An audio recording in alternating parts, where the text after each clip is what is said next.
عجیب بات یہ ہے کہ آج کل نکاح کرنے والے کو زنا کرنے والا بھی بیوقوف سمجھ رہا ہے، زنا نہ کرنے والا بھی بیوقوف سمجھ رہا ہے. اچھا کام ہے نا. باپ بھی اس کو بیوقوف سمجھ رہے ہیں اپنے بیٹے کو، ماں بھی اپنے بیٹے کو بیوقوف سمجھ رہی ہے. الفلاحیہ مسجد کے امام صاحب ہیں، اکیلے دنیا میں شاید رہ گئے ہیں جو کہہ رہے ہیں اچھا کام ہے، اور بھی ہیں کچھ لوگ. ورنہ نکاح کرنے والے کو سب کیا کہتے ہیں؟ پرلے درجے کا بیوقوف کے خامخواہ کی ذمہ داریاں اپنے سر لے رہا ہے. مگر اللہ اس کے رسول کیا کہتے ہیں؟ عبادت کر رہا ہے. بیٹا کہے نا ابا سے میں نے نکاح کرنا، ابا کہتے گھر سے نکلو، کہتے ہیں نا ابا نکل جا یہاں سے.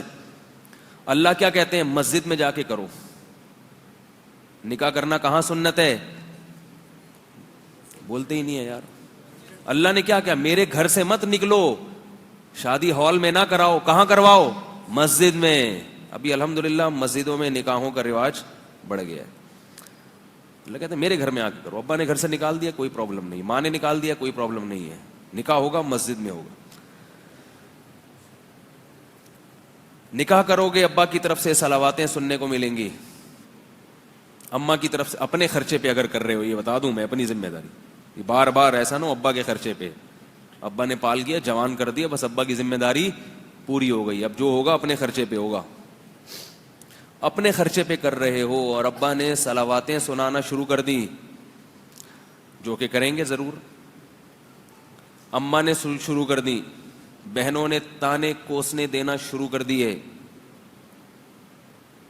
ابھی بہت ہنس رہا ہے یہ بچہ جو ہے نا، بہت ہنس رہا ہے، چھوٹا ہے نا. اگر یہ بالغ ہو چکا ہوتا تو یہ رو رہا ہوتا، کہتے ہیں میرے دل کی آواز. یہ بچہ بہت ہنس رہا ہے، اس کو پتہ ہی نہیں بیچارے کو. جب یہ بالغ ہوگا پھر یہ بیان سنے گا تو پھوٹ پھوٹ کے روئے گا،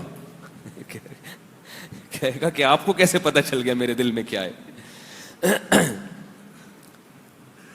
تو ابا بھی صلواتیں سناتے ہیں، اماں بھی صلواتیں سناتی ہیں، محلے والے بھی، معاشرے والے بھی. مگر اللہ کیا کہتے ہیں؟ جب نکاح ہوگا تو پہلے خطبہ ہوگا، خطبہ.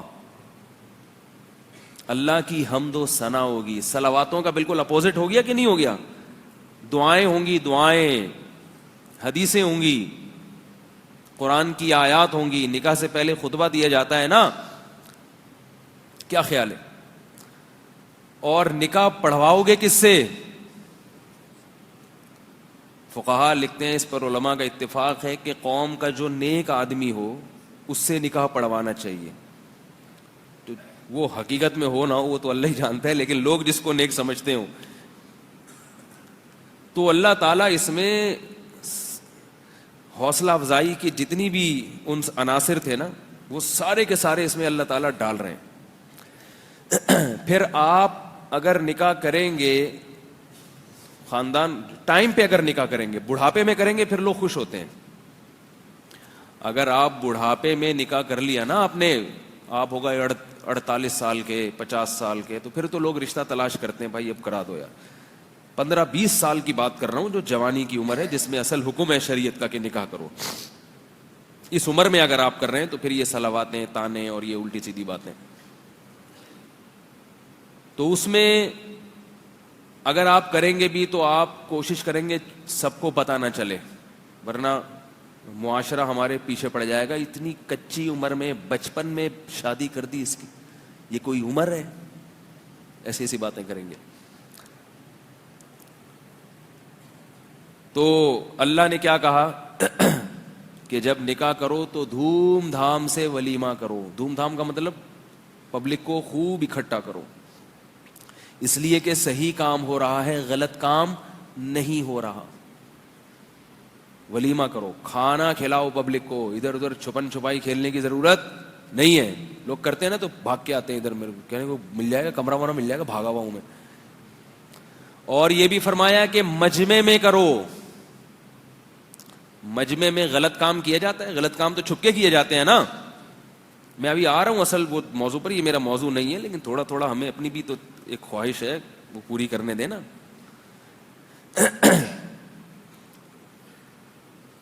اعلنوا النکاح، نبی نے فرمایا نکاح علی الاعلان کرو، علی الاعلان. غلط کام علی الاعلان ہوتا ہے؟ بولو بھائی چھپ کے. ابا کہہ رہے ہیں اگر تو نے کیا مجھے پتہ نہیں چلنا چاہیے ورنہ تیری ٹانگیں توڑ دوں گا.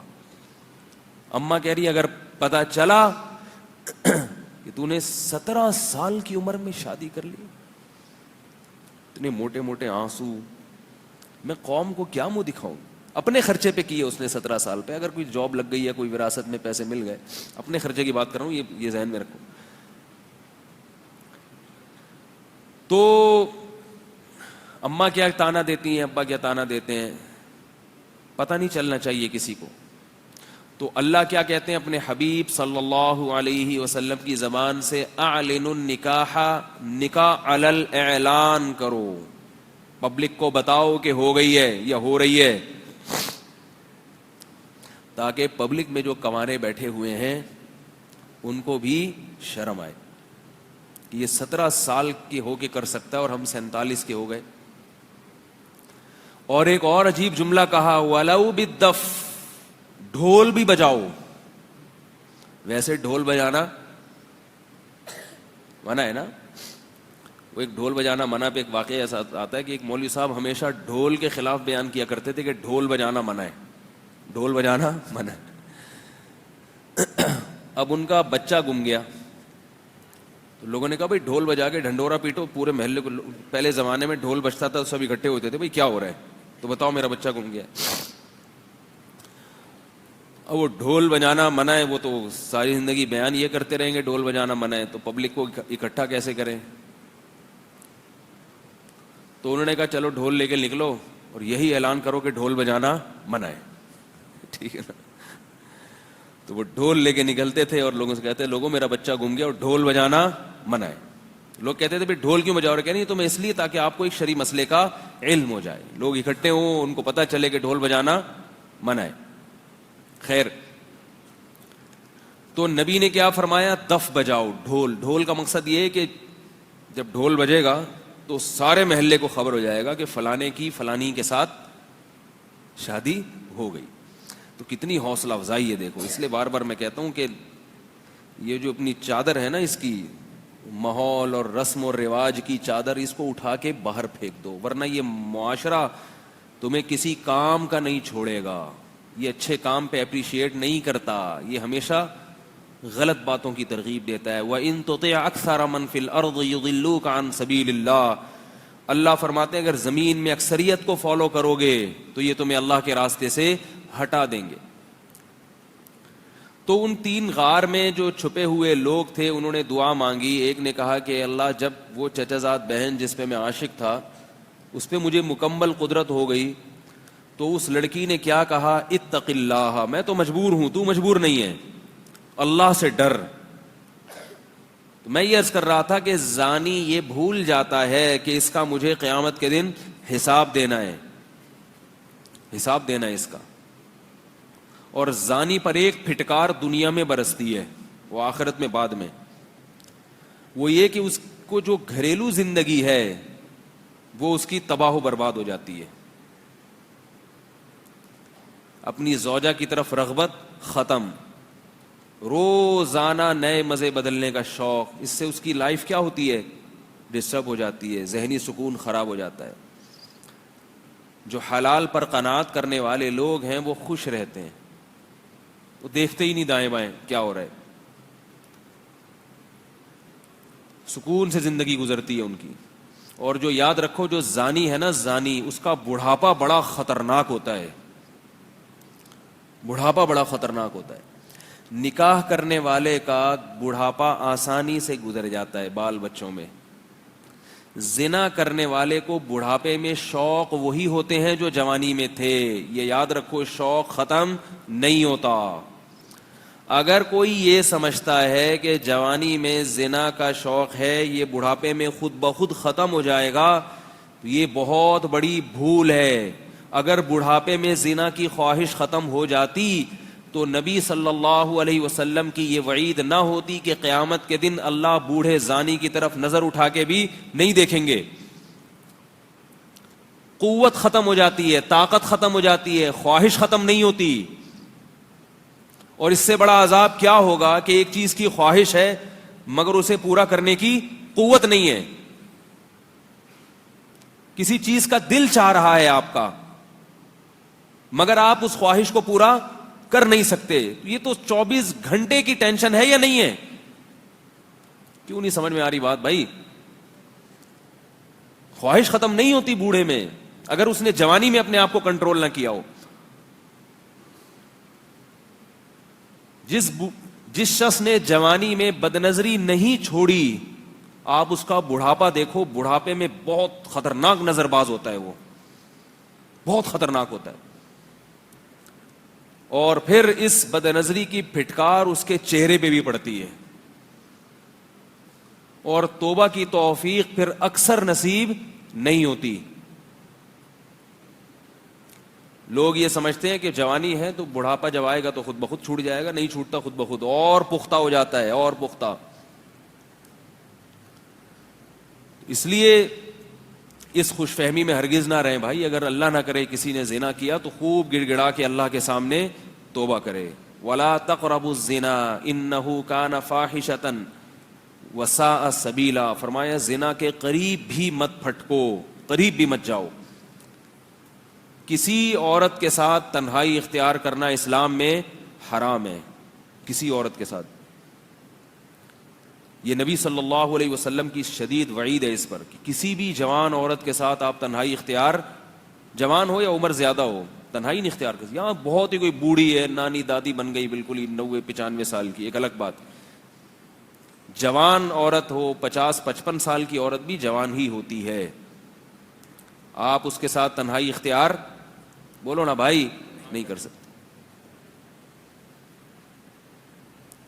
لفٹ میں بعض دفعہ ایسے ہوتا ہے، کہیں بلڈنگ میں آپ جا رہے ہیں، کوئی خاتون چلی گئی لفٹ کے اندر، آپ باہر آ جائیں،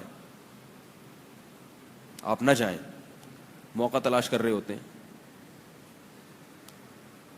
ہمارے یہاں ہوتا ہے لفٹوں میں خاتون جا رہی ہیں، بندہ بھی چلا گیا، کہتے ہیں نظر نیچی کر کے کھڑے ہوئے ہیں. تو بھائی یہ جب جائز ہی نہیں ہے آپ کا اس کے ساتھ تنہائی اختیار کرنا، تو آپ کو جب شریعت اجازت ہی نہیں دے رہی تو آپ کتنے اچھے ہیں برے ہیں یہ بحث ہی جائز نہیں ہے. میں منع کرتا تھا بعض دفعہ، ہم وہاں حج پہ گئے تو وہ لفٹ میں بعض دفعہ ایسا، وہاں تو بہت ہوتا ہے ایسے، اکیلی خاتون جا رہی ہیں تو کوئی بندہ چڑھ گیا تو میں منع کرتا بھائی نہیں، باہر میرے ساتھ چلے جانا. اس سے کہتا تھا میرے ساتھ چلے جانا. نہیں بھائی ہم کوئی حج کرنے آئے ہیں، کوئی لڑکیوں کو دیکھنے تھوڑی آئے ہیں. مجھے پتا ہے بھائی آپ حج کرنے آئے ہیں، تو یہاں اگر اللہ رسول کی نہیں مانو گے تو پھر کہاں مانو گے؟ اللہ اس کے رسول نے یہ نہیں کہا کہ جو نیک لوگ ہیں وہ اکیلے سفر کر سکتے ہیں، عورت کے ساتھ سفر نہیں، یعنی تنہائی اختیار کر سکتے ہیں. جو برے لوگ ہیں ان کو اجازت نہیں، نہ برے کو نہ نیک کو. تنہائی جائز نہیں ہے. تنہائی ہاں کسی خاتون سے بات کرنی ہو، کوئی دوسرا موجود ہو، اگر مجبوری ہو تو بے شک دوسری خاتون ہی ہو. تنہائی جو ہے، تنہائی یہ بہت خطرناک چیز ہے. لوگ ان چیزوں میں ذرہ برابر احتیاط نہیں کرتے، بس براڈ مائنڈڈ بننے کی کوشش میں ہر آدمی. یار ہم لوگ اتنے نیچ سوچ کے نہیں، اتنے گھٹیا نہیں ہیں جیسے مولویوں کی باتیں ہیں. تو گھٹیا پن تو یہ بھی ہے کہ اگر زنا کر لیا تو کیا ہو گیا، اس کو بھی اگر آپ نہ دیکھیں تو بھی کلچر ہے. گورے تو کرتے ہیں نا، ان کو کیا ہے، زنا ہو گیا، گرل فرینڈ ہے تو کیا ہو گیا. ہم جا کے کہتے ہیں توبہ توبہ استغفر اللہ، کہتے ہیں یہ اس لیے تو ترقی نہیں کر رہے یہ لوگ. غیرت کو زندگی سے نکال دو تو پھر جو چاہے کرو. پھر نہ جمعے کا بیان سننے کی ضرورت، نہ اتوار کا، نہ کسی عالم کے پاس جانا، نہ کسی بزرگ کی بھی ضرورت نہیں. اور اگر غیرت والی زندگی گزارنی ہے تو شریعت کے ان احکامات کو فالو کرنا پڑے گا. تنہائی عورت کے ساتھ جائز نہیں ہے. ہمارے ایک دوست تھے یونیورسٹی میں، بہت بڑے پروفیسر تھے، کیا ہیں الحمدللہ. تو یونیورسٹی کی جو لڑکیاں ہیں بعض دفعہ ان سے اپنے پرائیویٹ بلکہ پرسنل جو میٹر ہے نا اس پہ مشورے لیتی ہیں. اب وہ بعض چیزیں ایسی ہوتی ہیں کہ وہ تنہائی کے بغیر وہ بتا نہیں سکتی اپنی بات. تو وہ مجھے بتا رہے تھے کہ میرے سے مشورہ لینے کے لیے جب کوئی لڑکی بیٹھتی ہے اسکول میں، کلاس میں، تو اب مسئلہ یہ ہوتا ہے کہ کسی اور کی موجودگی میں وہ بات نہیں کرنا چاہتی. تو میں نے کہا کہ یا تو آپ اس سے موبائل پہ بات کر لیں، اور اگر یہ ممکن نہیں ہے تو کلاس کا دروازہ کھول کے رکھیں مکمل. اس سے بھی تنہائی، یہ مجبوری کی بات ہے، مجبوری میں اس سے بھی تنہائی، بولو نا بھائی، ختم ہو جائے گی. دروازہ کھلا ہے تو پھر سب آ رہے ہیں جا رہے ہیں دیکھ رہے ہیں. لیکن وہ بتا رہے تھے کہ یونیورسٹیوں میں پروفیسر اس کی احتیاط نہیں کرتے. جو اسٹوڈنٹس ہیں اگر انہوں نے پوچھنا ہو پروفیسر صاحب سے کوئی بات کرنی ہے تو پروفیسر کہتے ہیں کنڈی لگاؤ, تالا لگاؤ, پرسنل میٹر ہے نا, آپ کا پرسنل معاملہ ہے تو بہت تنہائی کے ساتھ, بہت احتیاط کے ساتھ کان میں آ کے بتاؤ میرے. حرام ہے, گناہ ہے, جواب دینا ہے اللہ کو قیامت کی. تنہائی میں اپنی بیگم کے ساتھ بیٹھا کرو بس, اور اگر نہیں ہے بیگم تو صبر کرو, اللہ سے دعا مانگو. جی ایک اور دے. تو میں اس لیے عرض کر رہا ہوں کہ یہ جو نکاح کرنے والے لوگ ہیں یہ بے وقوف نہیں ہیں. جو زنا کرنے والا ہے وہ پرلے درجے کا احمق ہے, کیونکہ اللہ نے قرآن مجید میں خام خواہ میں نہیں کہہ دیا کہ زانی کو 100 کوڑے مارا کرو. قرآن میں کہا نا اللہ نے, کنوارا مرد یا کنواری لڑکی اگر زنا کرے تو اللہ نے کیا کہا ہے, چوک پہ کھڑا کر کے 100 کوڑے مارو, چوک پہ کھڑا کر کے. وَلَا تَأْخُذْ بِهِمَا رَأْفَةٌ فِي دِينِ اللَّهِ, اور جب اس کے کوڑے لگ رہے ہوں یا کوڑے مارے جا رہے ہوں تو اس معاملے میں تمہارے دل میں نرمی نہیں پیدا ہونی چاہیے. ہائے ہوئے نہیں کرو, ہائے بیچارے کو زور سے لگ گئے, ہائے بیچارے کو یہ ہو گیا, ہائے یہ کیا ہو گیا, ہائے یہ کیا ہو گیا, ہائے توبہ کر لیتا, ہائے توبہ کا دروازہ تو کھلا ہوا تھا. اللہ کہتے ہیں گواہوں سے اگر ثابت ہو گیا تو توبہ کرے گا, میں قبول کر لوں گا. سزا دینے میں نرمی نہیں, سزا پوری دو, پھر ہائے ہوئے کرتے رہو بیٹھ کے.